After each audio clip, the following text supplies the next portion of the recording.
Mana bu tupoy ayolni videosini bitta ko'ringlar o'rtoqlar. Bu videoda ko'rishingiz mumkin, bir ayol shu Toshkent bilan Turkiyaga uchib ketayotgan bo'ladi va yo'lda bu ayoldan kimdir iltimos qiladi. Ya'ni notanish inson o'tib ketyapti turib, mana shu yukni, ya'ni meni peredacham bor deydi. Turkiyaga iltimos olib ketib qoling, buni sizdan kutib olib, ya'ni Turkiyadan meni tanishim sizdan olib oladi. Buning ichida prosta shu men o'zimni turkiyalik, ya'ni qarindoshlarimga sovg'a salom bor degan. Sovg'a salom ichida har xil, ya'ni konfet, yer yong'oqlar bor degan.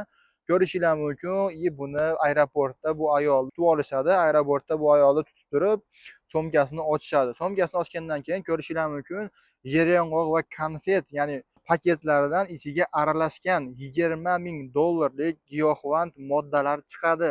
Ya'ni o'rtoqlar, ko'rishingiz mumkin, bu qaniydir bir moshennik bo'ladi. Bu ayoldan foydalanib Toshkentdan Turkiyaga giyohvand moddalarni jo'natib yubormoqchi bo'lgan bo'ladi.